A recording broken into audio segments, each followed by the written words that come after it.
Bienvenidos, señores, muy buenas tardes. Aquí está comenzando Departamento 20 por Radio Uruguay en una semana muy especial para el programa Departamento 20 y para La Máquina de Pensar, programa que sigue a continuación tradicionalmente a esta hora de la tardecita montevideana. ¿Por qué? Porque, bueno, nos hemos juntado con La Máquina de Pensar para promover durante toda esta semana un tema histórico para el Uruguay, de la historia reciente, que para muchos todavía está muy fresco en la memoria y todavía hay muchos protagonistas que formaron parte de ese hito, como decíamos, en la historia reciente, y que tiene mucho que ver con los temas que solemos abordar diariamente, tanto en Departamento 20 como en La Máquina de Pensar. Estamos hablando del regreso de un grupo de niños en el año 1983, hijos de exiliados políticos, que marcó un antes y un después, más allá de que, como suele ocurrir en esos momentos, no se tuviera la verdadera dimensión que el episodio iba a tener a posteriori a lo largo de los años. Así que, antes que nada, le voy a dar la bienvenida a Pablo Silva, porque hoy somos un programa integrado. Pablo Silva. ¿Cómo le va, Jano Gavar? Contento, bien? Sí. Porque además me hizo repasar a mí parte de cómo viví esta historia yo. Pues yo era de los que estaban acá. Sí, pero usted también vivió afuera, ¿no? No, pero yo vivía afuera después, no en ese momento. Y estuve recordando el vértigo del año 1983 para los que vivíamos en el Uruguay, porque fue un año que pasó de todo. Bueno, es lo que dicen, que es un año muy intenso, pasaron muchas cosas, y esta en particular, el vuelo de los 154 niños exiliados desde España para acá, si bien fue un hecho que se recuerda, durante 30 años prácticamente no se tocó. Eso es sorprendente. Entonces, la idea un poco de juntar La Máquina de Pensar y Departamento 20 es, bueno, vamos a abrir un espacio, tenemos intereses afines, para darle un espacio a este tema que generó un libro en el 2014 y una película, un documental, Tus Padres Volverán, ahora en el 2015, pero que ocurrió en 1983 y durante 30 años prácticamente no se recordó, ¿no? Y además, de alguna manera somos protagonistas, vos porque tu familia estuvo involucrada en el episodio, y como yo te contaba, todo el repaso por estos días, mirando un poco los documentales que hay de la época, donde uno dice, mirá lo que usábamos. Y recuerdo, venía pensando en eso, que el año 1982 había sido un año de bastante excitación, que coincidía que yo vivía en la Costa de Oro, en aquel entonces la Costa de Oro era como vivir en el salvaje oeste, o sea que vine a Montevideo en el 82 con la excitación de las elecciones internas. Y el año 83 fue un año vertiginoso donde pasó de todo. Volvió Wilson Ferreira, se produjo la primera celebración del 1 de mayo en dictadura. El Río de Libertad. Como tal, en ese sí estuve presente. No estuve cuando llegaron los gurises, pero bueno, todo lo vivíamos intensamente, ¿no? Yo obviamente vivía en España, pero lo que dicen es que el año 82 fue de gran emoción, excitación, de apertura, pero que en el 83 hubo, y no se recuerda, eso me decía un amigo también, momentos de gran represión. Sí, hubo momentos de represión también, ¿cómo no? Como no recuerdo que ese año las llamadas fueron particularmente violentas, hablando de episodios populares. Pero lo que te decía, que el 83 pasó con mucho vértigo por todas estas cosas, ¿no? Y hay que, hablabas de la moda, o cómo nos vestimos, cómo se visten o nos vestíamos, pero hay que pensar otra cosa, ¿no? Que Uruguay en el año 83 y 84 fue de los momentos más críticos económicamente, ¿no? O sea, la noche económica, no solamente dictatorial, estaba ocurriendo de una manera. De hecho, es una de las explicaciones de por qué la dictadura ya no se sostenía, ¿no? Económicamente tampoco. Porque el año 82 había sido el año de la famosa tablita, y entonces la gente estaba en la ruina. Y el año 83 se mezcló todo, no solamente la situación económica, sino algunos visos de apertura que empezaban a darse, algunas señas de las cuales estos episodios, como el que vamos a abordar a lo largo de esta semana, fueron particularmente intensos. Visto desde otra perspectiva, uno puede decir, el regreso de tantos niños a un país en dictadura, ¿qué podía modificar? pero fue un cimbronazo muy grande. Yo te lo cuento desde acá, sí, claro, como claro, lo veíamos claro, desde acá, donde ya se había dado el famoso Río de Libertad, que había sido en noviembre, donde todo el escándalo del regreso de Wilson, la prisión y todo lo demás que vino el año siguiente, formaba parte de todos esos años, del 84, de todo. Fue, sí. Quiero decir que fue una época en la que pasó de todo, que uno podés poner un jalón desde las elecciones internas del 82 hasta las elecciones del 84, fueron una cantidad de cosas que fueron pasando con muchísimo vértigo. Y a la misma vez era un proceso de apertura, pero como ocurre con una dictadura, nunca se sabe hasta dónde es la apertura. Por eso también hubo algunos momentos de represión, me decían, en el 1 de mayo, y bueno, a nivel de ASEP también hubo momentos de ASEPEU, porque precisamente había apertura, pero no tanto. Entonces, en el 84 no, en el 84 ya fue una cuestión más de apertura. De todas formas, lo que a mí me llama la atención, lo hemos comentado incluso en el programa de Nelson Caula, es que muchas veces se dice que se estudia mucho la dictadura, estamos ¿no? para el tema de la memoria reciente, la historia reciente, pero llama la atención que, por ejemplo, el director Pablo Martínez Pesi, cuando hizo este documental, me dijo a mí que él nació en el año 80, y esto ocurrió en el año 83, ¿no? Y habían pasado 30 años y nadie lo había tocado. O sea, hay temas de la dictadura, hay temas de esa transición que por alguna razón, que sería difícil de explicar, capaz que a lo largo de esta semana surgen distintas razones, no se tocó nunca. No, tal vez porque hay otros episodios que opacaron un poco ese proceso. Yo siempre digo, y hablando, que para los que vivíamos en el Uruguay de los 80, la apertura democrática y los primeros años de la democracia, el 85, el 86, el 83, el 84, lo vivíamos como algo increíble, como una oxigenación. Yo tenía 18 años, como una oxigenación que no habíamos vivido antes. Y después, visto en la perspectiva, eran unos años de porquería que no pueden más los 80. No, pero por ejemplo, porque pasó de todo, había racias, represión, la gente de los gurises morían en las comisarías, ya no por comunistas, sino porque eran drogadictos. Entonces siempre se suicidaban en las comisarías. Que se suicidaban en las comisarías. Entonces era tremenda, hasta la música era espantosa. Eran suicidados en las comisarías, había que decir. Entonces, pero en aquel momento, ojo, en aquel momento era una liberación absoluta. Digo, cómo las perspectivas van cambiando. Y con todas las transiciones pasó en España también, después de cuando viene la democracia, se abre, de una dictadura, lo que hay es una gran fascinación, como decimos, un gran entusiasmo, y luego ocurre al año, a los 2 años, el famoso desencanto. Bueno, lo que vamos a tratar durante esta semana, que es el vuelo de los 154 niños exiliados, de alguna forma también vamos a hablar del exilio, es como un emblema, ¿no? Son niños, nadie le puede echar las culpas a los niños, ¿no? Y tampoco era una cuestión partidaria, si se quiere, ¿no? Se trata era como el vínculo con el Uruguay que se había partido, ¿no? Un simbolismo. Un emblema, sí. Muy cargado de tensión, porque a pesar de las garantías que había, yo imagino, después lo vamos a hablar con los protagonistas y con quienes han estado trabajando, pero uno lo piensa de afuera, la preocupación de qué podía pasar con esos niños.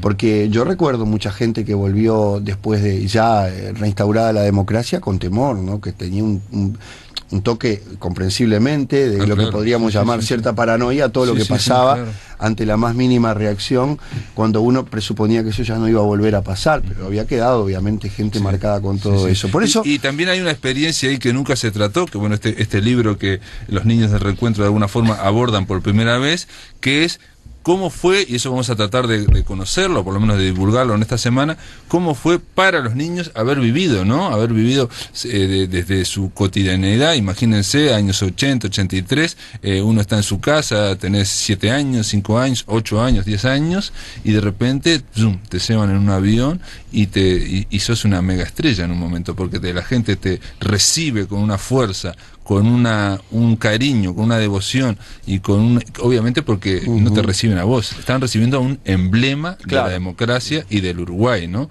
Pero digo, capaz que algún chiquilín se lo creyó, no sé. Era muy simbólico en un momento de efervescencia, pero además creo que la cuestión se sobredimensionó más de lo que se esperaba, ¿no? En esa época como que algunas cosas, nadie pensó que el Río de Libertad tan famoso iba a ser un acto tan masivo y multitudinario, con el temor que había, ¿no? Porque mis padres me dejaron venir, pero con pánico de que me pasara algo, ¿no? Claro. Algo. Y sí, pero es que existía la represión, ¿no? Claro, o sea, era un país autoritario.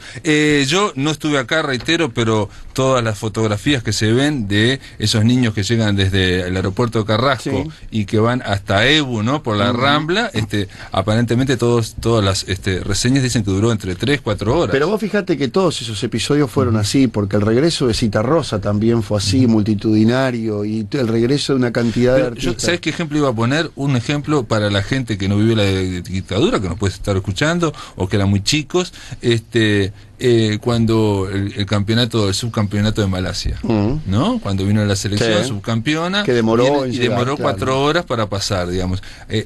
Ese entusiasmo hay que pensar.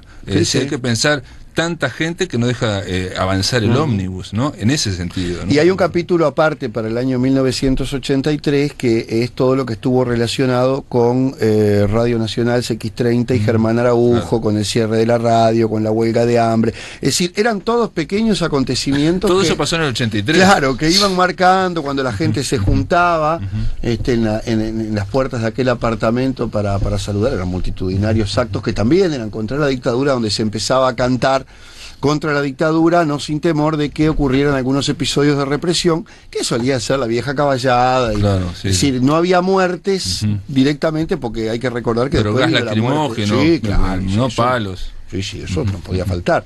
Esas que para mantener la tradición. Sí, sí, ¿no? sí. No, y reitero que era porque también eso, la dictadura no sabía hasta qué punto abrir Y yo creo que estaban un poco en duda ya de cómo actuar, porque ya sabían que era inexorable el fin.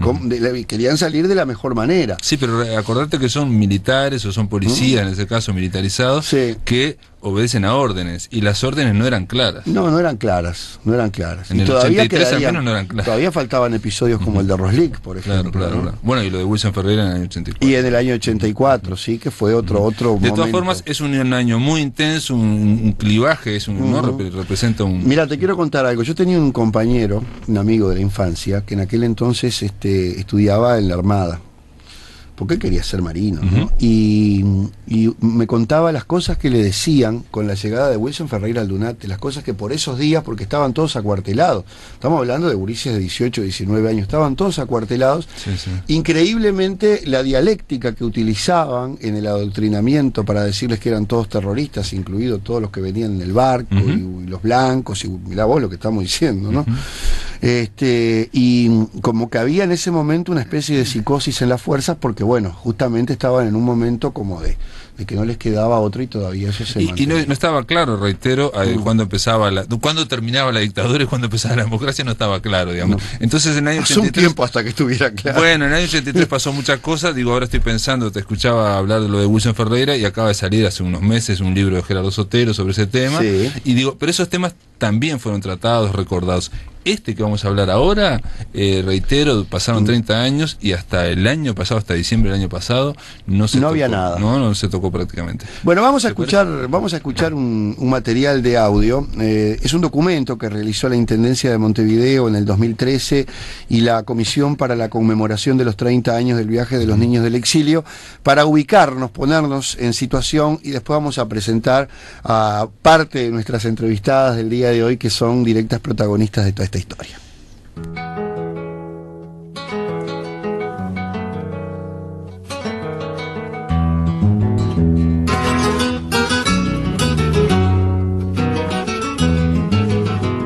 Pocas horas después de la Navidad de 1983, tocó suelo uruguayo un avión de Iberia que transportaba a 154 niños, hijos de uruguayos exiliados, presos o desaparecidos, que retornaban a la patria para reunirse con sus familiares.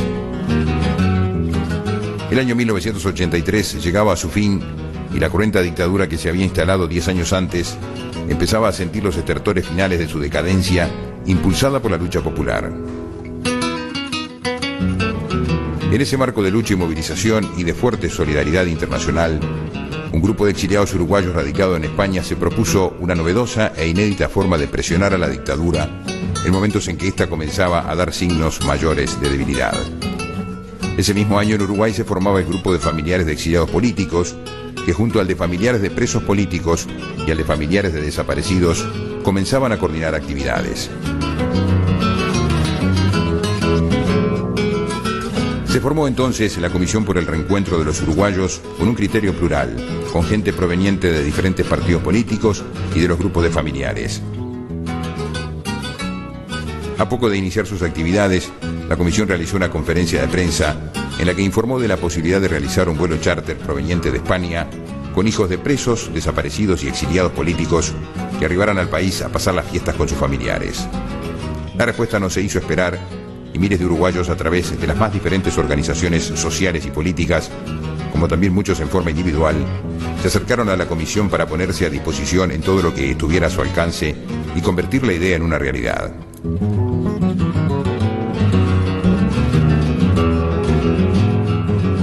La caravana que los trasladó al local de AEBU, donde fueron recibidos y entregados a sus familiares, tardó aproximadamente 8 horas.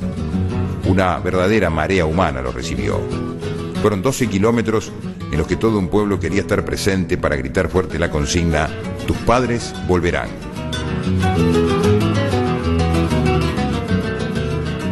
En enero de 1984, los niños comenzaron a retornar a Europa en grupos que partían desde AEBU en caravana hacia el aeropuerto de Carrasco.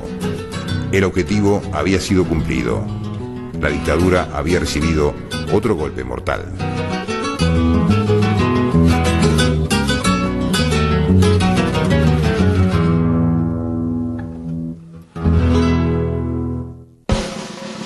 Bien, señores, ahí teníamos, bueno, una puesta a punto, un poco de por dónde va la cosa, de cuál fue el episodio puntual que nos convoca en el día de hoy, Pablo. Muy bien, vamos a darle la bienvenida, digo, obviamente para presentarlas, después en el bloque siguiente vamos a conversar con ellas, a la investigadora María Isabel Collazo, a Rosana Pacelli, es licenciada en Ciencias Antropológicas, es antropóloga, y a Ana Sosa, que también sos antropóloga, ¿no? No, de historia.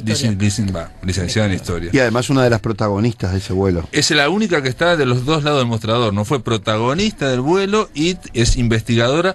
Las tres, juntos con María de los Ángeles Fein, son autoras del único libro, de la única investigación en torno a esto, se llama Los Niños del Reencuentro. Se trata de un libro editado por el Museo de la Memoria que fue presentado en diciembre del año pasado, ¿no? En diciembre del año pasado en el Museo de la Memoria.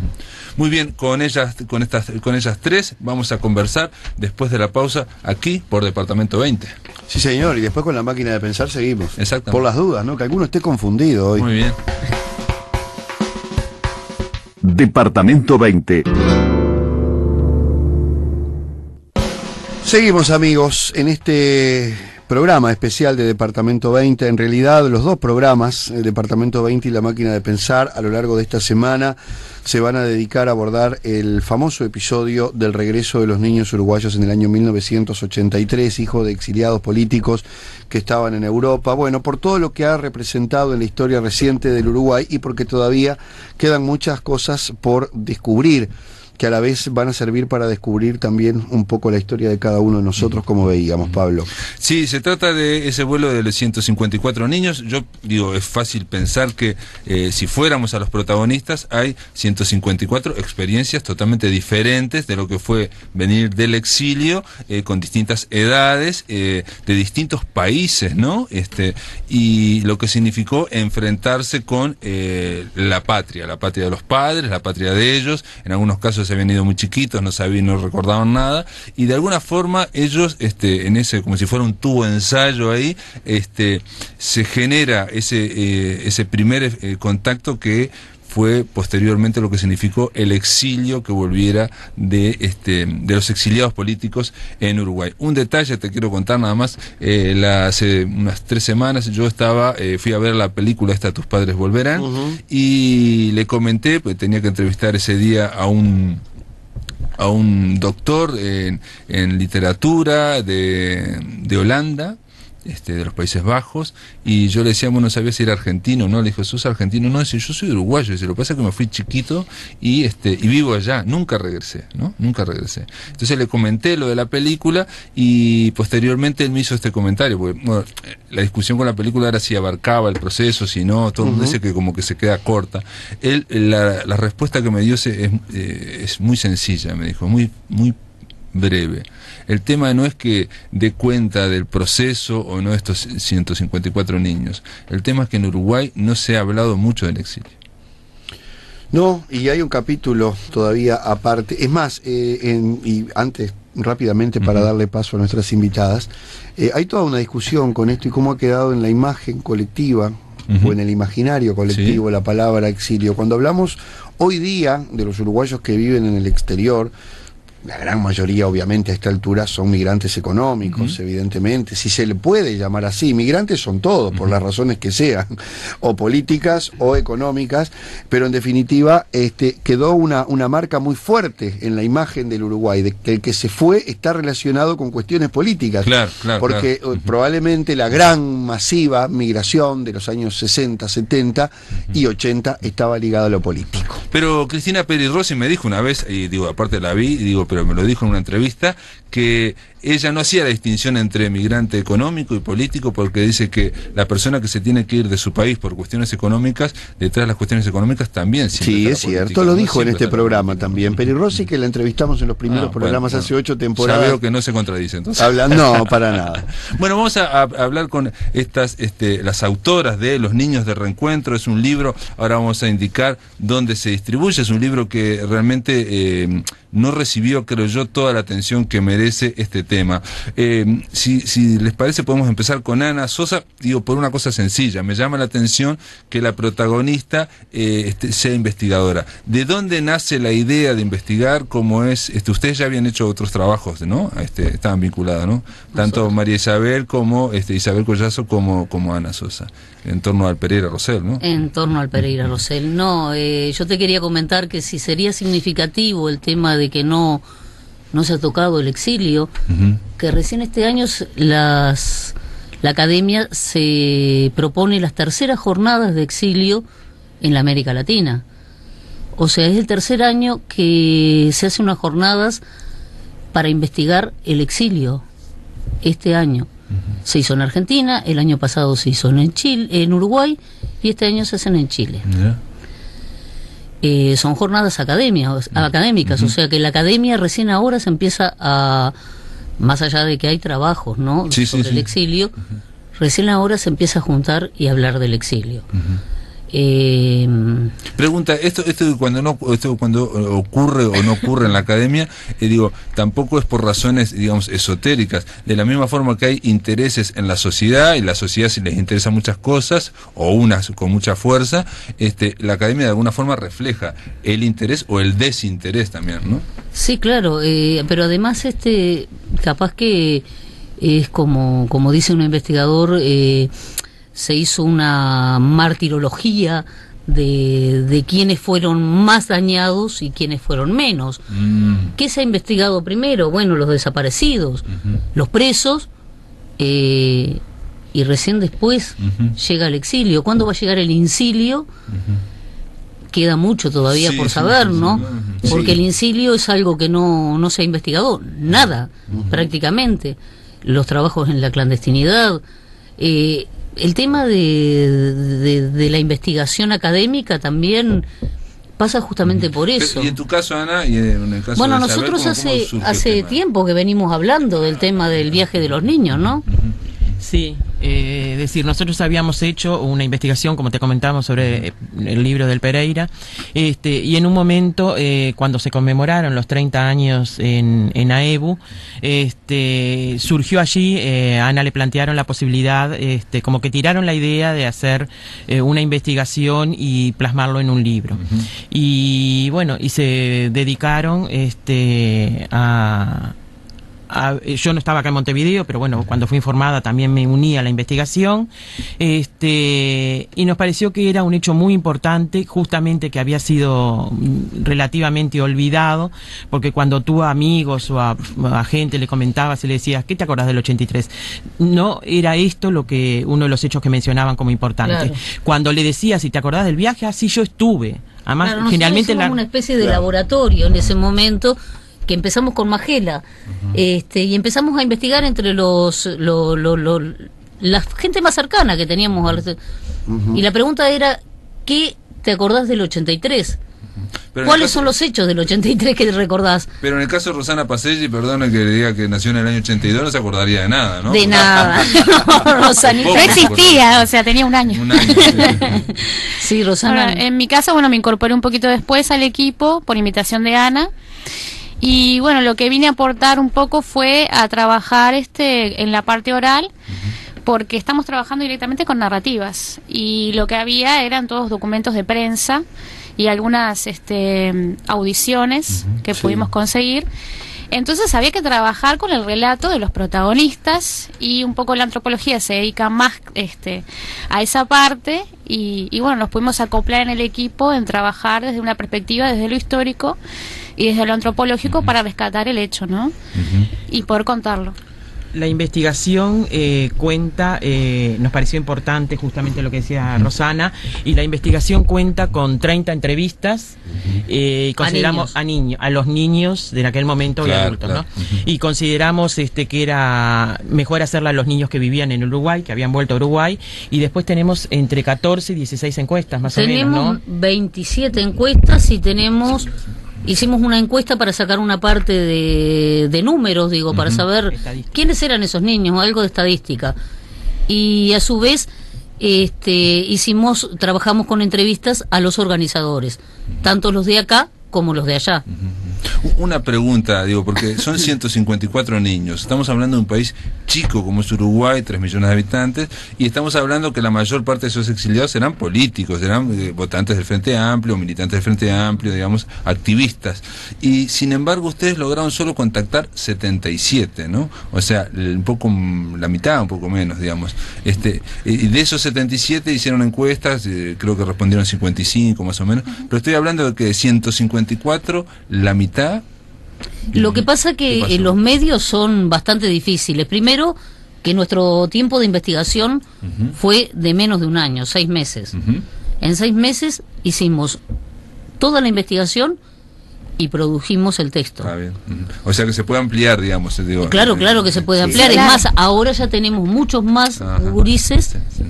Digo, a partir de la película y de habernos contactado, aparecieron otros testimonios. Aparecieron más cantidad de gurises que se fueron acercando. Sí, hay un aspecto también interesante. Yo estaba leyendo al final, ahora cuando antes de comenzar el programa, las reacciones, o lo que significó para cada uno de los gurises la experiencia, y coincide estrictamente con lo que suele ocurrir cuando una familia se va con 3 hijos. El que tiene 15 lo vive de una manera, el que tiene 10 lo vive de otra, y el que tiene 2 lo vivió de otra, completamente distinto. Acá pasa lo mismo, ¿no? Acá se vuelve a plasmar que de acuerdo a las edades, en general, las reacciones y también las situaciones personales de cada uno. Lo que sí queda claro es que no hay una reacción lineal a esta experiencia, ¿no?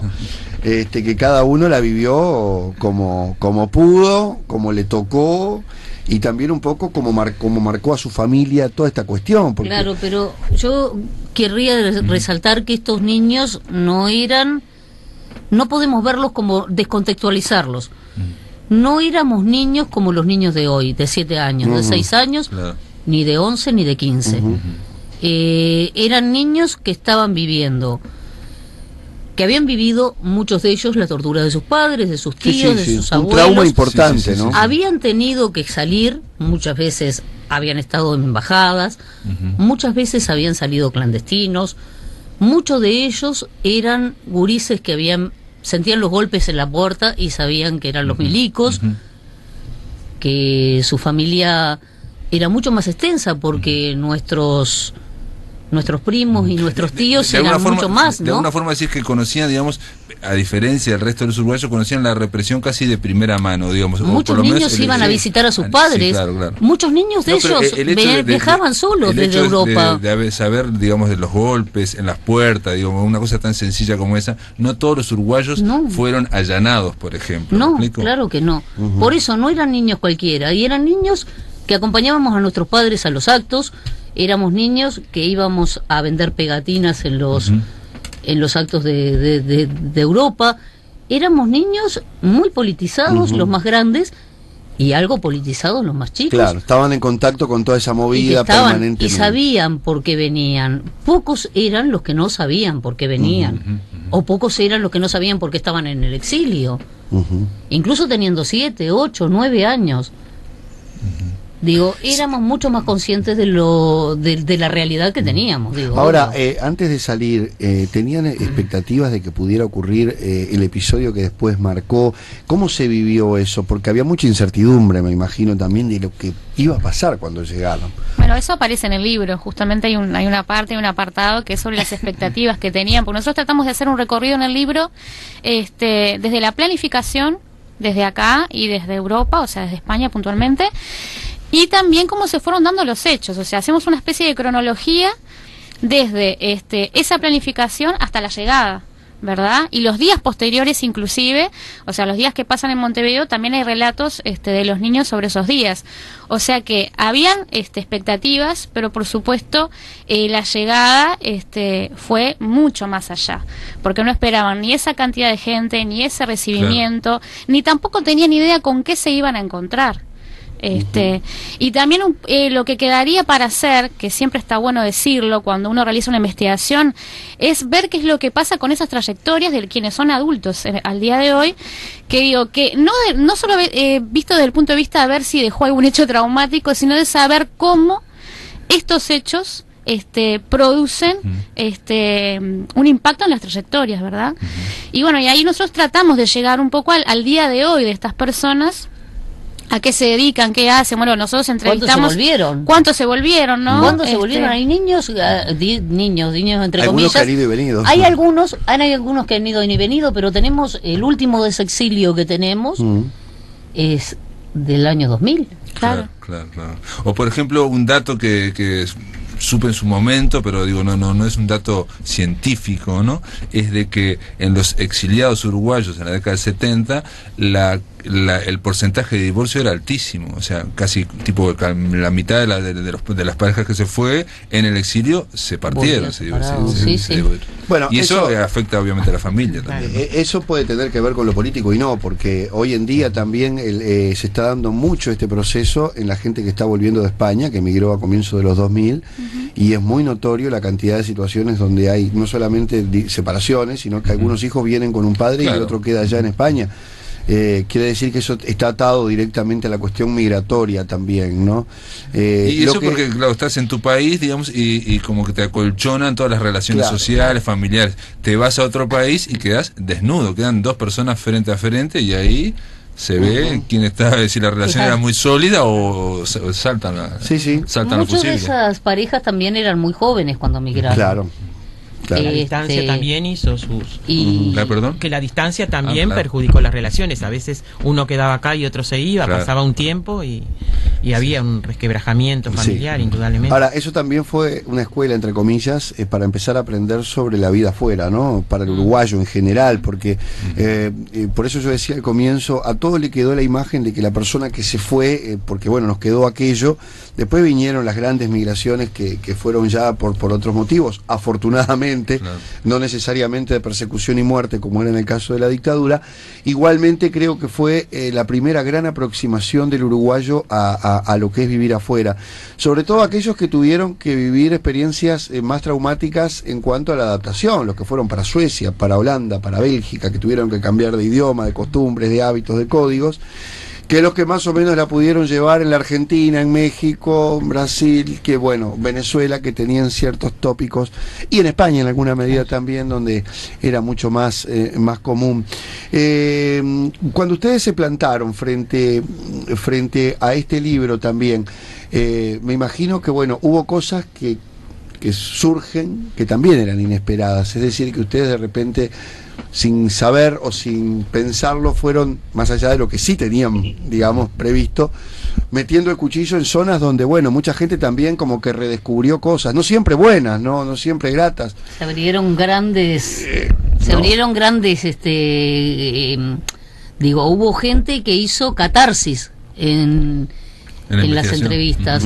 Claro, nosotros abrimos una caja de Pandora, que fue el exilio, no fue el tema del vuelo en sí, sino no era el vuelo, Bueno, era el exilio. De acuerdo. Digo, la idea de hablar esta semana del vuelo es un poco para hablar del exilio. Exactamente, y de eso vamos a seguir hablando luego de la pausa con María Isabel Collazo, con Rosana Pacelli y con Ana María Sosa a propósito de este episodio que nos convoca y que nos va a convocar a lo largo de toda la semana, que es el regreso de aquellos niños uruguayos en el año 1983. Departamento 20.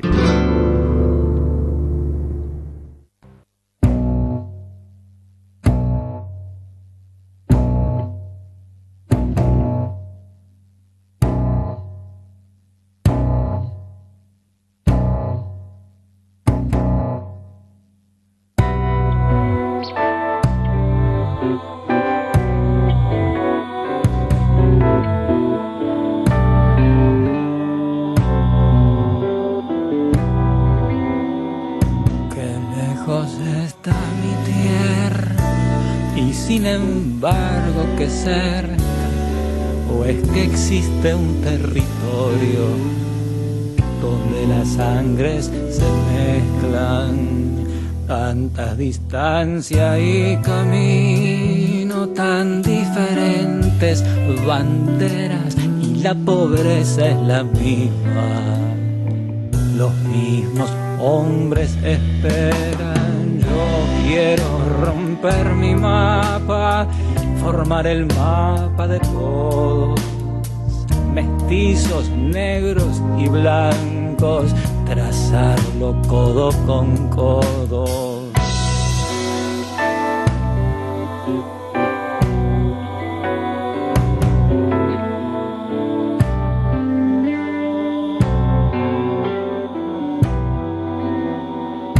Los ríos son como venas de un cuerpo entero extendido, y es el color de la tierra, la sangre de los caídos. No somos los extranjeros son otros los mercaderes y los esclavos nosotros. Yo quiero romper la vida, como cambiarla quisiera. Ayúdeme, compañero, ayúdeme, no demore, que una gota con ser poco, con otra se hace aguacero, con otra aguacero.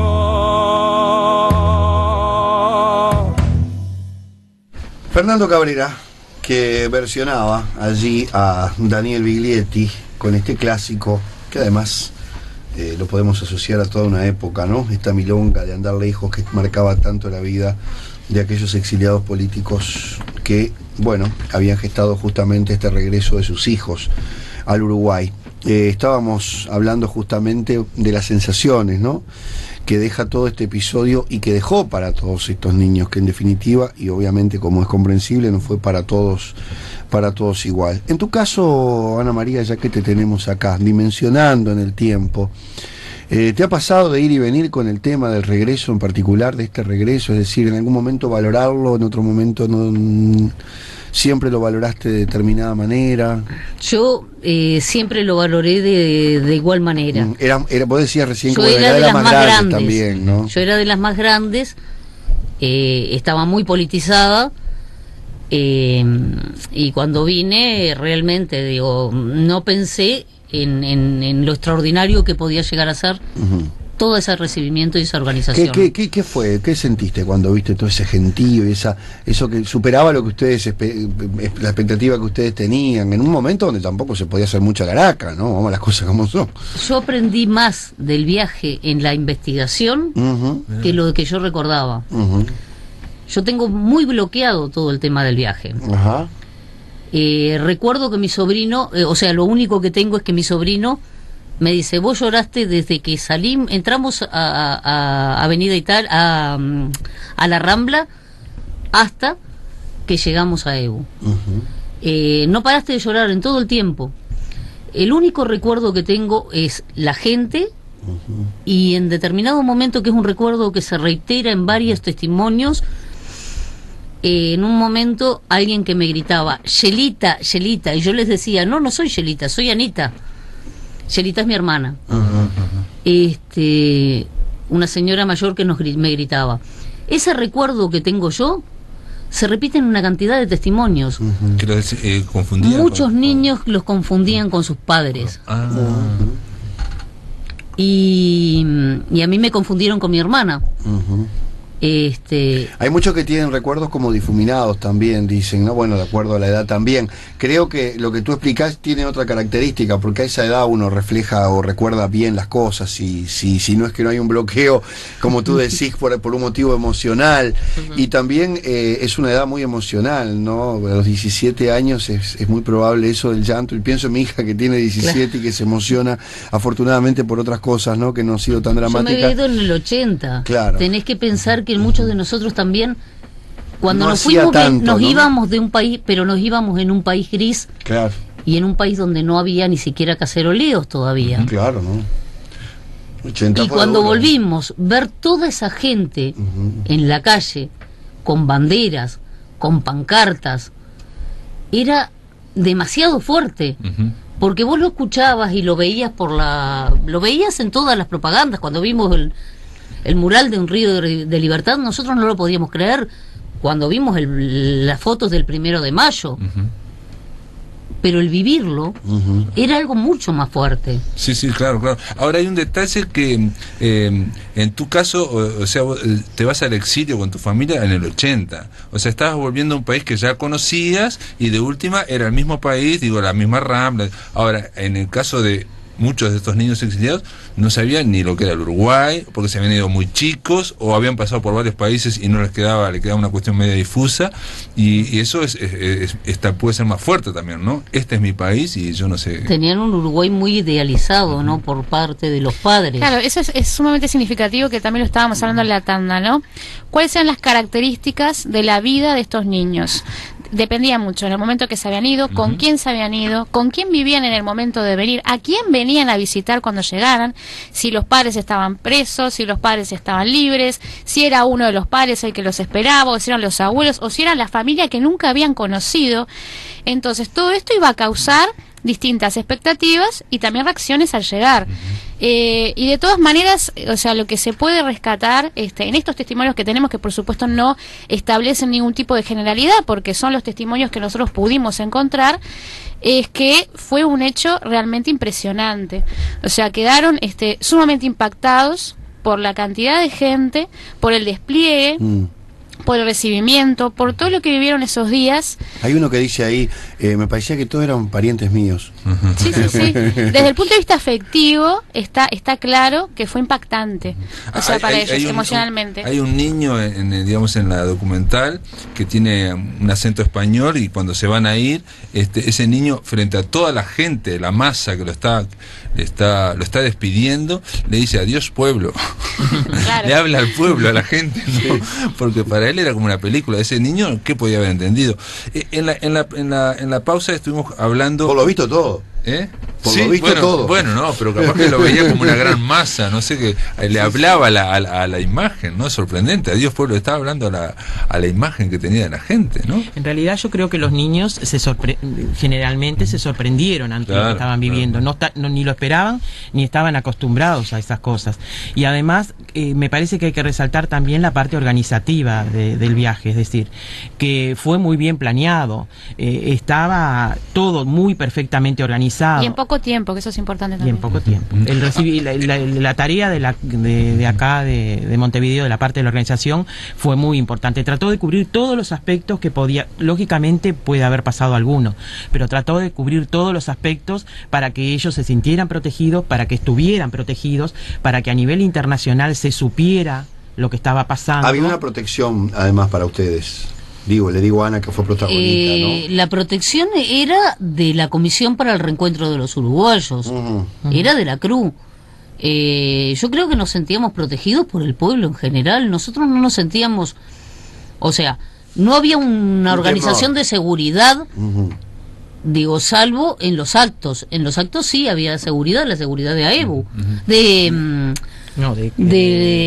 cada una de las organizaciones. De las organizaciones, pero además estaba ACEP. La ACEP estaba. CIPREU era el organismo que estaba en Europa. Acá era la CRU. Acá era la CRU. Pero en realidad había un grupo de psicólogos, había médicos. Claro, esa era la protección que nos daban. Todo el pueblo era que eso. se ofreció a colaborar para ayudar en la organización y en la protección y en la estadía y en...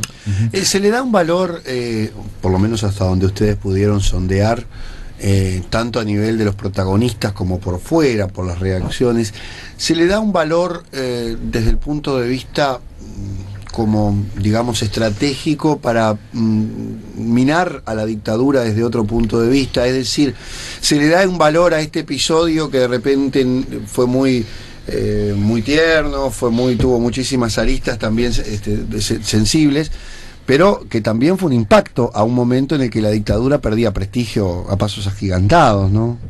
Si creemos que existen los dos componentes, un componente emotivo muy fuerte y a su vez un componente estratégico político. Es decir... que los gurises rompieron barreras que no se podían romper de otra manera, de repente en ese Uruguay. Claro. A mí me gusta una imagen que nos daba una de las compañeras de la Cruz, que era que el Uruguay en ese momento era un montón de paja seca. Cualquier chispa que le acercaras, eso se prendía fuego. Y nosotros fuimos una de esas chispas. Fuimos una de esas chispas que prendió, y prendió mucho. Cada una de las actividades donde estaban los niños fue una actividad política, y por eso el viaje de estos 154 niños fue un hecho eminentemente político. Y esos actos, digo, donde los llevaron, porque no está tan claro, ni por lo menos no surge en el libro ni en el documental, más que nada es la recepción de esos 154 niños, bueno, la partida de 60, pero ¿cuáles fueron los actos políticos que se hizo un acto en el Cerro, en la Federación de la Carne, que recién abría. Se hizo una fiesta. Lugar emblemático, si los hay. Sí, los hay. Sí. En la Rural del Prado. Pero fuimos a las cooperativas. Sí. Estuvimos en las cooperativas. Quedó de Fugban también en aquella época. Sí, era muy técnico. Claro. Y las cooperativas en ese momento estaban con la huelga de pago. No era cualquier momento. Nos llevaron a ver los cantegriles. Pero también fueron a Punta del Este y a Maldonado. Fuimos a Punta del Este, fuimos a Maldonado y hubo una comisión en Maldonado y en Punta del Este, otra comisión paralela, que fue la que organizó todo. Ahora, ¿todos hicieron eso? No, los 154 no, fueron algunos, digo...